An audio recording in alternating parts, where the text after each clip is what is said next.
Hey guys, Captain Mike. Welcome to Whiskey and Literature. I talk about whiskey and literature, books. Today it's whiskey. I do feel like I've been drinking a lot of finished and perhaps even flavored whiskeys recently, and man, I thought it was time to just get back to the basics. And there's nothing more basic than Kentucky straight bourbon. And when I think about Kentucky straight bourbon, well, I think a lot of different things.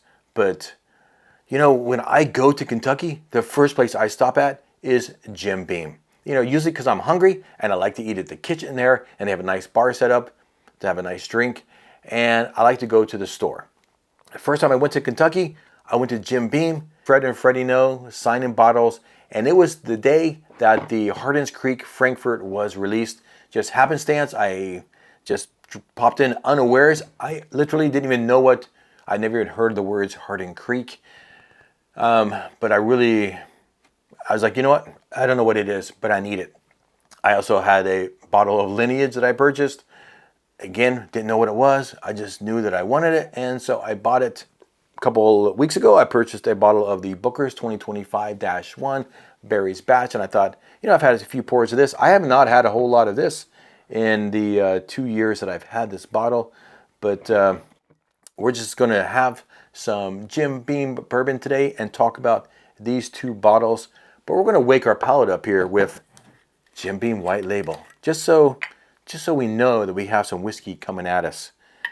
And if you think about it, but for happenstance, the whiskey that's in this bottle, it could have been in either one of these bottles as well, right? These are all batch products. Perhaps there was some temperature fluctuation or some warehouse difference, or humidity happened, and the barrels that were selected for this, they just weren't deemed good enough for these. Or perhaps these were in a different warehouse than the Booker's, you know, and it's just different. But it is the same whiskey, and perhaps the barrels in here could have been in one of these bottles. Jim Beam White Label, is it awesome? No. It's a bottom shelf bourbon. I paid $12.99 for this bottle. I go through quite a few bottles a year. If I would have bought two at the same time, if I would have bought two bottles at the same time, it would have been $9.99 per bottle. You can't even get a pour of Booker's at a bar for $9.99, and certainly not Hardin's Creek. But you know what? It plays well enough in the space that it is, right? It serves a purpose. It pays the bills. Like, does Hardin's Creek pay Fred No's salary? I don't think so. Booker's? I mean, no. I mean, how many bottles of White Label do they sell compared to Booker's every year? 1,000? 10,000? Honestly, I have no way of knowing that. But, you know, it is what it is. But Jim Beam White Label. Just that Jim Beam profile. Hey, you're drinking Kentucky straight bourbon. Cheers.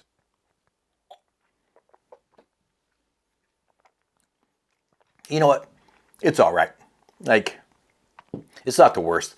It's not even the worst bottom shelf whiskey, right? Compare it to Old Number 7, you know, the basic Maker's Mark and Wild Turkey 81 and all of those. They play in that space and they have their place on your shelf, and certainly on mine. But today we're going to go through the 2025-1 Booker's and Hardin's Creek. So just a quick mention about this, if you're not aware of what the Hardin's Creek line is. And this year they released 3 bottles, the Claremont, Frankfort, and Boston. And what it was an experiment to see what do microclimates, how does that affect the whiskey over a 17-year time span. What I mean by that is they took the same distillation, they put a third of the barrels in Claremont, a third of them in Frankfort, and a third of them in Boston. And they just let them age for 17 years. And that became the Hardin's Creek release. By all accounts, the Frankfort release is the better of the 3. That is, of course, 100% subjective to your likes and whatnot. And I have had a couple small pours of the Claremont and Boston, but I really haven't had a whole lot of it. I haven't even really had a whole lot of this one, but I do really enjoy this. This, like the Lineage, I've just been kind of nursing it through the past couple of years, and I enjoy it so much, and I know it's not really replaceable, certainly not in an affordable way, but I enjoy this pour. So Jim Beam, batch product, 17 years old, bottled at 110 proof, non-chill filtered, and I paid $169 for this bottle. Like I said, Fred and Freddie know we're there. The day it was released, signed in bottles, and I'm a sucker for a bourbon in a box. Hardin's Creek. And we're going to drink this one first before this one because I have multiple times done kind of this sort of thing, and I've made the mistake in the past of drinking the higher proof one over the lower proof one first, and it's just I think it's better to go from the low proof to the higher proof. That's just my preference. I don't know what your thoughts are on that. If you notice any difference as you're doing kind of the same thing, do you think it's better to do it that way or not? I do. Hardin's Creek, Frankfort. It's Jim Beam, but that whole nutty profile, it's gone. Like if you're not afraid of, are you not a fan of that nutty kind of profile of Jim Beam, then this extra aged Jim Beam, I think perhaps that interaction from the wood, it just kind of filters or some other notes just overpower it. It tastes or it smells rich, smells, I'm not gonna say super oaky, but it's just kind of there, a little bit of oak spice. Smells rich and almost decadent. Like it's just so good. Not a whole lot of alcohol coming off the nose. There's a certain like mustiness to it or dustiness or something. I'm not sure exactly when guys say they get tobacco notes in whiskey, what exactly does that mean? I don't think it's like a tobacco smoke. It's more of a tobacco leaves. And honestly, I have no memory connection for what tobacco leaves, like hanging up in a drying place where they dry tobacco. I don't know what that smells like, and I don't have that connection. So that perhaps is what it is. I'm not really familiar. It's just kind of dark and kind of earthy and musty. Maybe that is a tobacco smell, but I do really like it. I don't smoke a lot of cigars, but I do occasionally, and I think this would be kind of it smells like it would hold its own with a cigar. It just smells kind of like that. Cheers, my guys.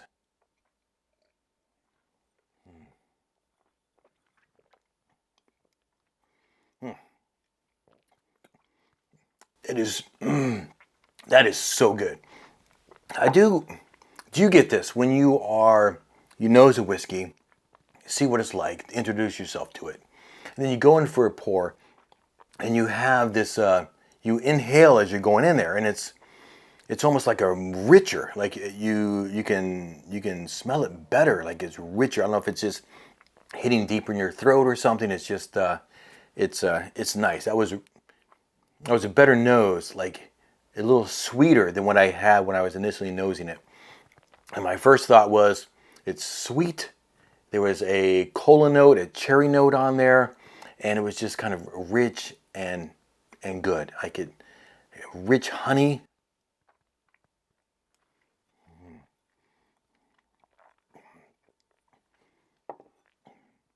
I feel like this is Jim Beam. This is Jim Beam, the best of Jim Beam, right? It's what could Jim Beam be? This white label.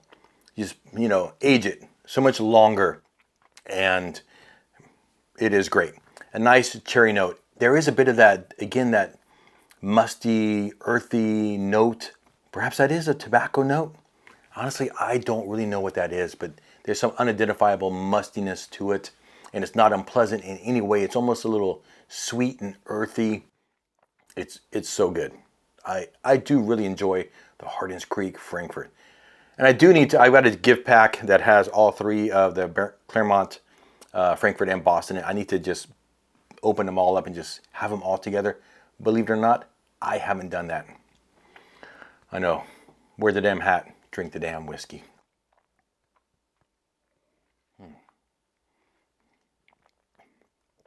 That cherry note is really just up front. And I think it's when I'm nosing it as I'm taking a pour, and it hits initially sweet, just a little bit of spice, just some cinnamon, perhaps some allspice, but really it's just rich, decadent, a little musty and sweet, some cherry. Jim Beam Elevated is the Hardin's Creek Frankfort. I am a huge fan of this whiskey. If I could find another bottle at a decent price at MSRP, I certainly would pick one up. And I suggest if you ever see one of these at under 200 bucks, buy that sucker and enjoy it. I'd love to know what your thoughts are. Have you had all three? And what are your thoughts on the Frankfort versus the Boston and Claremont? I've got to do that video, and soon. I do really enjoy it. I should probably blind them. I should just blind all three and see which one I like the most. Bookers. I'd almost decided not to buy Bookers this year and just buy the little book, but I came across this one for, I think it was 105. You know what? I went ahead and just picked it up. The stats are pretty much Booker stats, like the usual Bookers, right? 62.85 ABV, 125.7 proof, 7 years, 2 months, 4 days. Kentucky Straight Bourbon, 25-1 Berries Batch.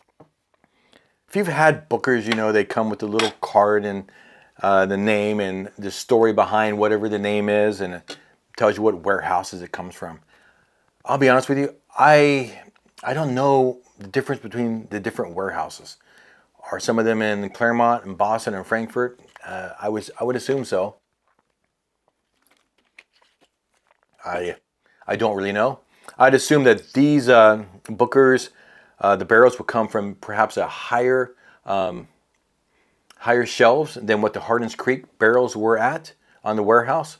Because when you get these extra aged whiskeys, they tend to get them on lower in the rick house than 7 year. You can go a little higher. That fluctuation just changes the whiskey in unpredictable ways. When they're really high in the rick houses, there's more temperature and humidity fluctuations, and man, you just never know what you're going to get. But Bookers, I'm more of a little book guy than a Bookers guy. If you had to pin me down, I would take Little Book over Bookers. Just more innovative, and Bookers is more solid.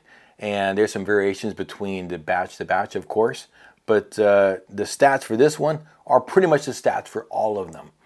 At least the regular Bookers releases. I really enjoyed the 2024-1. And I enjoyed it so much because I shared it with a coworker. And we were doing some long-term training, and we're talking one day, and I realized that he liked whiskey. And so I happened to have Booker's 2024-1. I can't remember what the name of that one is. And we drank almost that entire bottle over several days and got to know each other. And I thought that was really great. And I was surprised at how much he and I had in common. And that's what whiskey, that's what I can do, right? I shared with a couple different coworkers at that training event. But I did end up going and buying the Knob Creek single barrel because we almost finished that other bottle of Booker's, and I wanted to save some just for comparison purposes later. And I was like, don't drink all my anyway. But I thought it was a really great Booker's, and I think it was elevated because of the experience that I had getting to know better one of my coworkers. And if you ever have a chance to do that, then it's a good way to make new friends and find out about each other. And it was a great time. But Bookers, now we're back to that kind of that Jim Beam profile. There's a bit of that nuttiness, that peanut butteriness on the nose. It's back to that more familiar Jim Beam profile. Whether you love it or don't like it, you're going to get that on the Bookers, because I don't think there's as much interaction between the whiskey and the barrel and in and out of the char and in and out of the wood. Less filtering out that note. It's a little more aggressive, a little more alcohol on the nose than on the Hardin's Creek. It's not as deep, not as rich or decadent. It's more aggressive on the nose. But it's nice. It's a nice profile. It's just a little bit of spiciness and some sweetness on the nose. Cheers, guys.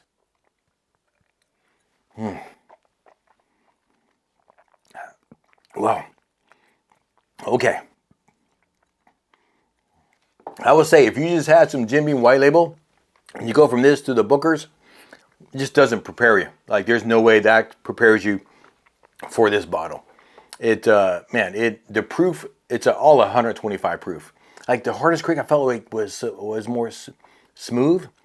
It wasn't as aggressive as, it didn't carry that full 110 proof, or it wasn't proof forward. It was just nice and decadent. This is it's more aggressive. You catch that proof off the bat. You could see me there. Definitely still peanuttiness on there. Some sweetness. It's a bit more spicy. Perhaps some cinnamon on it.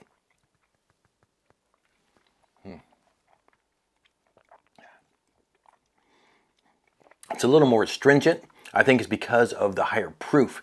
It's just, when I say astringent, I just mean I feel like the alcohol is actually evaporating as I'm drinking it, and that drying motion, just the drying effect just comes across as a bit of astringentness to me.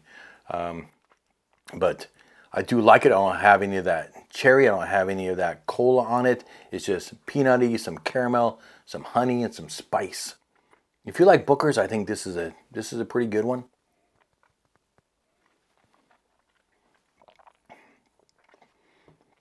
I don't think I've ever had two Booker's back to back to really compare and note the difference between 2 or 3 Booker's at the same time. And so if you have, do you have a favorite Booker's? I mean, I've only been drinking whiskey for 5, 6 years now, and I do not have a lot of experience with Booker's. I mean, I probably have 7 or 8 bottles of Booker's, which for some people, that's a lot of Booker's, and some people it's like, oh man, you're kind of new to the whole Booker's game. And that's fair, right? But I like it. I feel like it perhaps isn't as spicy and aggressive as the batch that I shared with my coworker last year. I feel like that was an over-the-top good batch. I feel like this is really good. I'm happy to drink it.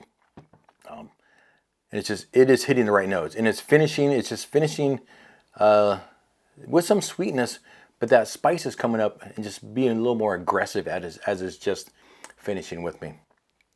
Honestly, if I had to choose between these two, of course, I'm going to take the Frankfort. There are not many whiskeys that I've had in my life that I would choose over this Hardin's Creek Frankfort. To me, this is a good Booker's, and I like Booker's, but there are quite a few whiskeys I'll choose over Booker's just as a personal preference. I'm happy to drink it anytime, any day, but to me, this Hardin's Creek is such a nice sipper. It's so decadent and rich, boom, all day, every day. Oh man, it's nice to get back to the basics. I enjoyed all these pours. I even enjoyed the white label. You know, how is this after drinking these?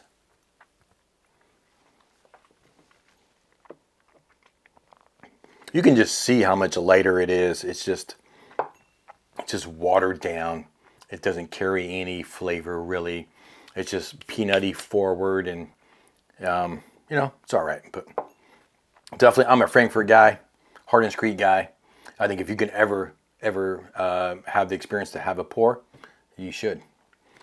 Let me know what your thoughts are on Jim Beam in general. If you've had experience with these bottles or any other you really prefer, let me know. But for now, my friends, that's it for tonight. If you've enjoyed the video, like it, subscribe to see more of my content. Again, I do both whiskey and book reviews. But for now, my friends, you know what to do. I hope you're reading something good and drinking something great, and wear that damn hat. Cheers.